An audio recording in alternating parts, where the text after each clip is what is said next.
বিদ্যুৎ বিভাগৰ চূড়ান্ত গাফিলতি বৈদ্যুতিক পোষ্টত লাগিল জুই কথমবী প্ৰাণ ৰক্ষা অঞ্চলটোৰ লোকৰ উল্লেখ্য যে তেজপুৰৰ দেউৰী গাঁৱত পুৱা ভাগত বৈদ্যুতিক পোষ্টত জুই লাগে হঠাৎ হোৱা এই ঘটনাত অঞ্চলটোৰ লোকসকলৰ মাজত এক আতংকময় পৰিৱেশৰ সৃষ্টি হয় দপদপকৈ পোষ্টত জুই জ্বলি যোৱাৰ লগতে বৈদ্যুতিক তাৰ তললৈ সৰি পৰে এই সময়ত কাষতে খেলি থকা এটি কণমানি কথমবী প্ৰাণ ৰক্ষা পৰে জানিব পৰা মতে উক্ত বিদ্যুৎ পোষ্টৰ পৰাই প্ৰায় ২০ ঘৰ মানুহলৈ বিদ্যুৎৰ যোগান ধৰিছিল বিদ্যুৎ বিভাগে এই জুইৰ ফলত সমগ্ৰ অঞ্চলটোতে ক্ষতিগ্ৰস্ত হোৱা পূৰ্ণ সম্ভাৱনা আছিল এক ভয়ংকৰ দুৰ্ঘটনাৰ পৰা কথমপি প্ৰাণ ৰক্ষা পৰা অঞ্চলটোৰ লোকসকল এতিয়া ক্ষুভিত হৈ পৰিছে অনতি পলমে বিদ্যুৎ বিভাগক বিহিত ব্যৱস্থা ল'বলৈ অনুৰোধ জনাইছে গাঁৱৰ ৰাইজে পোষ্টটো দপদপকৈ জ্বলি যায়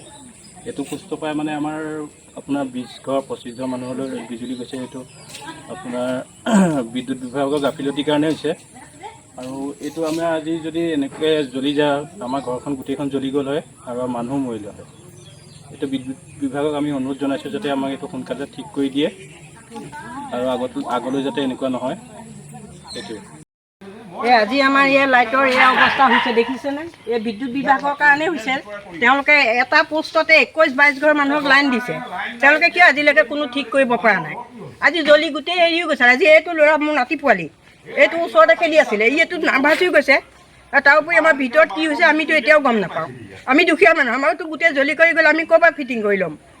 আপোনালোকে গোটেইকে আপোনালোকক অনুৰোধ কৰিছোঁ সোনকালে আহি আমাৰ এইটো লাইনটো ঠিক কৰকহি নহ'লে গোটেই মানুহৰ অৱস্থা কিবা হৈ যাব আপোনালোকে সোনকালে আহক আহি পেলাই সোনকালে এই কামখিনি কৰকহি আৰু ইফালৰ লাইটৰ কাৰণে আপোনালোকে বেলেগ ব্যৱস্থা কৰক